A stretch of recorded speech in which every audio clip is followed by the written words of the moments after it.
장애인의 이동권 보장을 위한 결의식이 열린 가운데 한국기독교교회협의회가 투쟁 현장을 찾아 연대의 뜻을 전했습니다.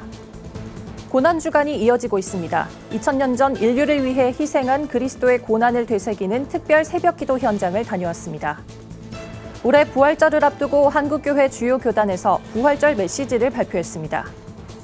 15개 교회 목회자들의 모임 사귐과 섬김이 우크라이나를 위한 구호 기금을 마련하고 민간 지원단체와 선교협의체에 전달했습니다.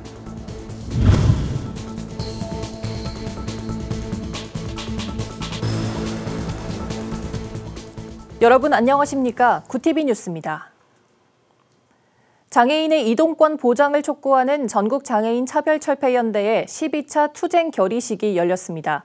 특히 이날은 한국기독교교회협의회가 투쟁 현장을 찾아 차별과 혐오로 고통받는 이들에게 연대의 뜻을 전했는데요. 교회협은 화해와 생명의 길을 열어가기 위한 기도와 정의 실천을 이어나가겠다는 뜻을 밝혔습니다. 박재현 기자의 보도입니다. 장애인 이동권과 장애인 관련 예산 책정을 촉구하는 시위가 이어지는 가운데 한국기독교교회협의회가 14일 투쟁 현장을 찾았습니다. 고난주간을 맞아 사회적 약자, 차별과 혐오로 고통받는 이들에게 연대의 뜻을 전하기 위해서입니다. 특히 대통령 선거와 차별 등으로 양극화된 분열의 모습을 올해의 고난의 현장으로 선정하고 적대와 혐오, 달라진 인간성의 중심에서 화해와 생명의 길을 열어가기 위한 기도와 정의의 실천을 이어나가기로 했습니다.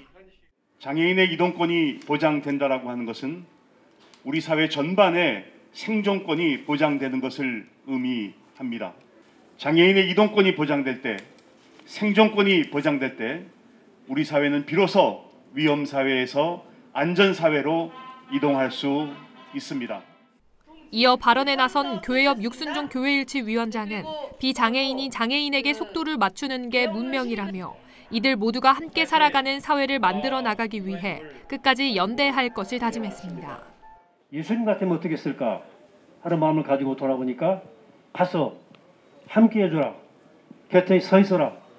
저들의 이동권 비롯해서 그리고 교육권 그리고 노동권 지역사회 함께 살 그 모든 권리를 위해서 함께 더불어 곁에 있어라 하는 말씀을 듣고 이 자리에 왔습니다. 여러분들 지지하고 응원합니다. 전국 장애인 차별철폐연대는 장애인 권리 예산 확충을 요구하기 위한 지하철 출근 시위를 지난 연말부터 26차례 이어왔습니다. 지난달 30일 대통령직 인수위원회가 시위 현장을 방문하면서 이후 지하철 출근 시위는 잠정 중단하기로 했지만 대신 장애인의 날인 이달 20일까지 삭발 투쟁을 이어가고 있습니다. 전장현은 누구도 배제되지 않는 지속 가능한 세상을 위한 장애인 권리를 외치다. 죽을 수 있어도 잊혀지지 않을 것입니다. 한편 한국기독교교회협의회는 매년 부활절을 앞두고 그 해의 고난 현장을 찾아 교회의 선교 과제로 선정하며 함께 기도하고 연대하는 활동을 진행해 왔습니다. 구티비 뉴스 박재현입니다. 한국교회는 이번 한 주를 사순절 마지막 주인 고난주간으로 지키고 있습니다. 2000년 전 예수 그리스도의 고난이 주는 의미를 되새기기 위해서인데요. 고난의 시기를 지나 다가오는 주일, 부활절 연합예배가 열리는 여의도 순복음교회는 특별 새벽 기도를 드렸습니다. 현장을 오현근 기자가 취재했습니다. 이른 새벽에도 성도들이 여의도 순복음교회 대성전 좌석을 가득 채웠습니다. 성도들은 뜨거운 기도와 찬양으로 고난주간 특별 새벽 기도 예배를 준비했습니다. 이날부터 특별 새벽 예배 설교에 나선 이영훈 담임 목사는 코로나19 확진으로 강단 대신 스크린을 통해 메시지를 전했습니다. 이 목사는 고난 중에 고난을 체험할 수 있게 돼 감사하고 성도들의 어려움도 이해할 수 있게 됐다며 앞으로 살아가면서 어떤 고난이 오더라도 더 감사하려고 한다고 말했습니다. 코로나19가 이렇게 3년째 계속돼서 너무나 힘들고 어렵지 않습니까? 그러나 고난 중에 낙심하고 슬퍼하지만 말고 기뻐하고 감사하십시오. 밤이 깊으면 곧 새벽에 밝아오는 것입니다. 이영훈 목사는 또 우리는 고난을 통해 인내를 배우게 된다며 자신의 입술을 지켜 언행을 조심하고 성격을 지켜 내면의 모습을 다스리면 하나님의 복이 임하게 될 것이라고 강조했습니다. 참석한 성도들은 재난 등으로 인한 고난의 상황 가운데서 삶의 길을 깨닫게 하는 하나님의 메시지에 감사의 마음을 나타냈습니다. 그러면서 인내하고 기뻐하라는 말씀대로 삶을 살아갈 것을 다짐했습니다. 정말로 고난 중에 우리가 항상 기뻐하고 인내하며 살아야겠다는 것을 제가 많이 은혜를 받았어요. 그래서 믿음으로 제가 하나님의 말씀을 붙잡고 날마다 승리의 삶을 살아야 될 걸. 담임 목사님처럼 코로나가 걸려서 지금 완치된 지 지금 한 일주일 정도 지났습니다. 말로만 듣도 코로나를 또 직접 겪어보고 또 목사님 이제 인내하고 또 이렇게 고난을 또 믿음으로 승리하여서 또 다가올 축복에 우리가 대비하는 그런 믿음을 가져야 되겠다. 고난주간 한국교회는 특별 새벽 예배와 어려운 이웃을 섬김으로 인류를 향해 고난받았던 그리스도의 뜻을 이어나가고 있습니다. 구티비 뉴스 오현근입니다. 한국교회 주요 교단들이 부활절을 맞아 메시지를 발표했습니다. 지속되는 코로나19 팬데믹과 우크라이나의 전쟁 종식 등 치유가 필요한 곳에 부활의 축복과 회복이 전해지길 강조했습니다. 정성광 기자입니다. 다가오는 부활절을 맞아 한국교회 주요 교단에서 부활절 메시지를 발표했습니다. 기독교대한 하나님의 성회 이영훈 대표총회장은 3년째 이어지고 있는 코로나19와 우크라이나 전쟁 종식을 통해 절망 가운데 있는 사람들에게 부활의 소망이 닿길 바란다고 전했습니다. 예수님의 부활은 인류 역사상 최대의 기적이며 축복의 사건입니다. 부활하신 예수님만이 우리의 모든 문제를 해결해 주실 수 있으십니다. 부활의 예수님께서 절망에 처한 모든 사람들에게 기쁨과 평안과 위대한 축복을 가져주기를 간절히 소원합니다. 대한예수교장로회 백석 장종현 총회장은 병들고 지친 세상과 이웃을 치유할 수 있는 힘과 능력은 오직 예수 그리스도 한 분밖에 없다며 부활의 의미를 강조했습니다. 지금 온 세상은 코로나와 전쟁, 재난으로 인하여 큰 고통 가운데 있습니다. 십자가와 부활의 신앙으로 세상을 이기고 믿음으로 승리하는 한국교회와 모든 성도들이 되시기를 간절히 축복합니다. 기독교 대한감리회 이철 감독회장은 새로운 출발을 할 기회를 맞이했다며 다시 일어서는 축복과 은혜의 계절이 되길 기도한다고 밝혔습니다. 부활절은 생명이 약동하는 봄에 찾아옵니다. 이것은 반드시 다시 산다는 희망을 보여주기 위한 하나님의 크신 배려입니다. 대한민국의 모든 국민들이 생명의 능력이 넘치는 봄의 주인공이 되시기를 바랍니다. 기독교 대한성결교회 지형은 총회장은 부활의 복음이 생명을 살리는 유일한 길이라며 부활절을 맞아 축복의 메시지를 전했습니다. 예수 그리스도의 부활은 세상의 평화입니다. 부활의 선한 힘이 가득해지기를 간절히 바랍니다. 부활의 희망, 우리 여러분에게 넉넉하기를 축복합니다. 올해 부활절 연합예배는 부활의 기쁜 소식, 오늘의 희망을 주제로 17일 오후 4시 서울 여의도 순복음교회에서 열립니다. 구티비 뉴스 정성광입니다. 15개 대형교회 목회자들의 모임 사귐과 섬김이 전쟁으로 고통받고 있는 우크라이나를 위해 구호기금을 마련했습니다. 모인 성금은 국제구호개발-NGO 사마리안 퍼스와 한국세계선교협의회에 전달돼 우크라이나 구호를 위해 쓰일 예정입니다. 하나은 기자입니다. 사귐과 섬김이 전쟁으로 고통받는 우크라이나를 위해 구호 기금을 마련하고 사마리안 퍼스와 한국세계선교협의회에 성금을 전달하기 위한 자리를 마련했습니다. 사귐과 섬김은 온누리교회, 주안장로교회, 선한목자교회 등 국내 15개 대형교회 목회자들의 자발적 모임으로 교단과 교파를 넘어 한국교회를 위해 함께 기도하고 섬기기 위해 결성됐습니다. 사마리안 펄스하고 KWMA가 역시 가장 현장에서 실질적인 그 나눔과 섬김을 할 수 있겠다 그런 생각을 했고요. 그래서 저희가 이렇게 결정을 해서 지금 이 일을 진행하게 됐습니다. 이 일에 함께 동참하게 된 그 각 교회들 또 모든 성도님들에게도 감사를 드리고 이날 전달식에선 15개 교회가 모금한 성금을 국제구호개발 NGO 사마리안 퍼스와 한국세계선교협의회 KWMA에 각각 5억 원과 2억 원을 전달했습니다. 현재 사마리안 버스는 3천여 현지 교회와 협력해 우크라이나 국민들에게 식량과 물, 옷, 의료품 등을 제공하고 있으며 KWMA는 우크라이나 선교사 협의회와 함께 도움이 잘 닿지 않는 현장에 재정을 지원하고 있습니다. So I'll just conclude by saying thank you again.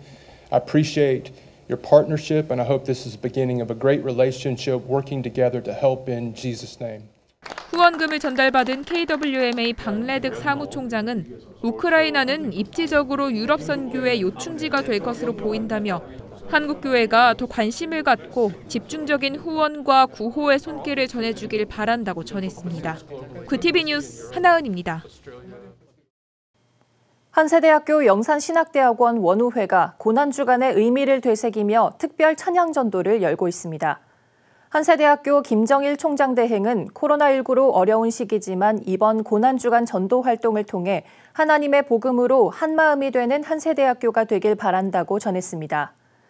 이어 한세대 신학과 이영호 교수는 미션스쿨 한세대의 올 한 해 입학생 중 기독교인 수는 20%에 불과하다며 이러한 전도 활동으로 50%가 넘는 학생들이 세례를 받는 게 목표라고 강조했습니다.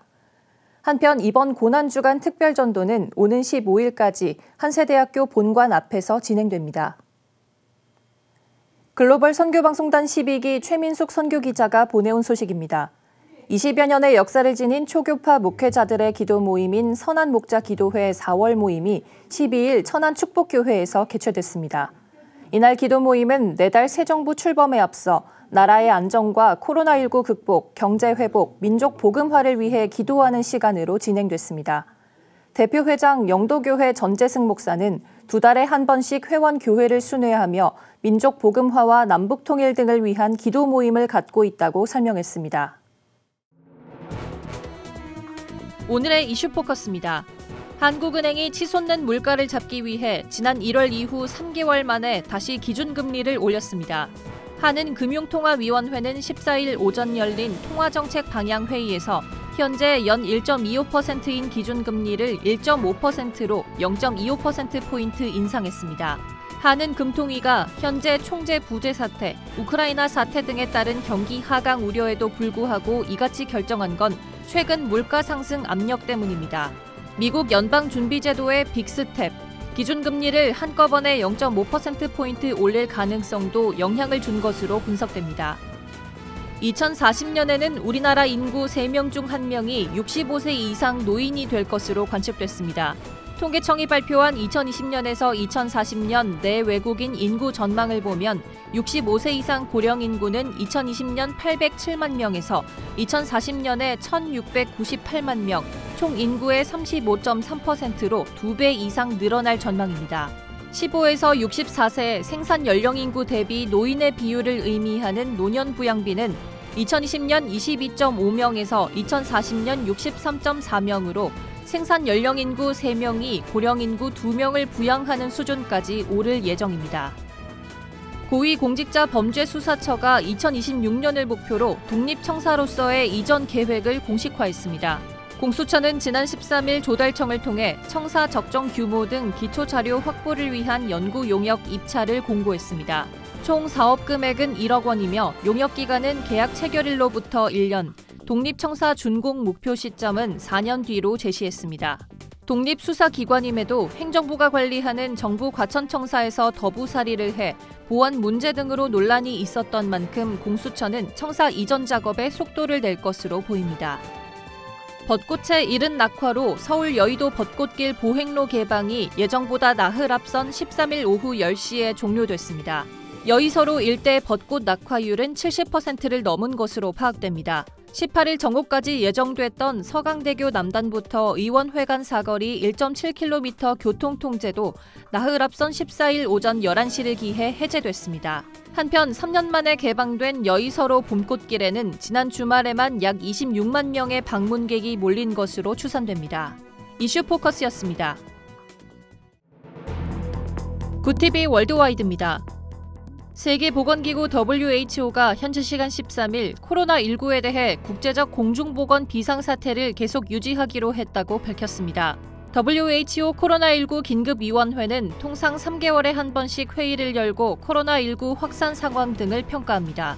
테워드로스 아드하놈 거브러여수스 WHO 사무총장은 화상 언론 브리핑에서 비록 지난주 전 세계 코로나19 신규 사망자가 팬데믹 초기 이후 최저치를 기록했지만 지금은 방심할 때가 아니라고 판단했다고 설명했습니다. 러시아의 올해 소비자 물가 상승률이 20%에 달할 것이란 러시아 최고 경제 전문가의 전망이 나왔습니다. 타스 통신 등에 따르면 알렉세이 쿠드린 러시아 회계감사원 원장은 13일 상원 업무 보고에서 올해 러시아의 인플레이션율은 17에서 20% 수준이 될 것이라고 전망했습니다. 이어 현재 수준의 서방 제재가 유지될 경우 러시아 경제가 새로운 환경에 적응하는 데 최소 2년이 걸릴 것이라고 예상했습니다. 남아프리카 공화국 최대 물동항인 콰줄루나탈 더반을 중심으로 60년 만에 최악의 폭우가 내려 홍수로 해당 지역이 아수라장이 됐습니다. 일부 지역에선 48시간 동안 연간 강수량의 절반인 450mm의 비가 쏟아져 내렸습니다. 콰줄루나탈 주정부는 현재 시간 13일 주 전역에서 최소 259명이 물난리와 산사태 등으로 숨졌다고 밝혔습니다. 주요 항구인 더반으로 가는 고속도로는 홍수로 유실됐고 철도와 도로도 끊겼습니다. 교회와 가옥도 붕괴돼 주민의 피해가 큰 것으로 알려졌습니다. 유럽 우주국 ESA가 앞서 러시아와의 공동 화성 탐사 프로젝트를 중단한 데 이어 달 탐사 협력에서도 결별을 선언했습니다. 외신들에 따르면 ESA는 러시아의 우크라이나 침공과 그에 따른 제재로 환경에 변화가 생겼다며 러시아와 협력해 개발 중인 달 탐사 프로그램 루나에 대한 협력을 중단한다고 밝혔습니다. 이에 대해 러시아 연방우주공사 관계자는 텔레그램을 통해 대처할 방법이 있다며 ESA의 협력 중단은 러시아의 달 탐사에 영향을 주지 못할 것이라고 전했습니다. 월드와이드였습니다.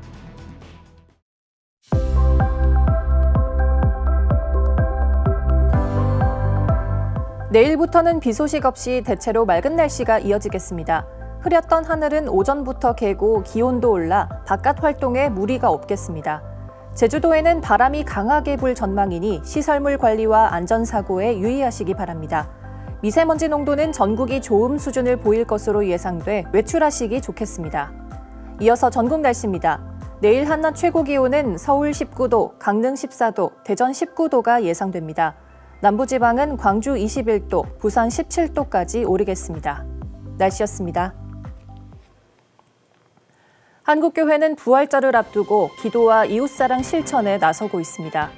전쟁으로 고통받는 우크라이나를 위한 기도와 지원에 나서고 교통약자의 편에 서서 목소리를 냈습니다.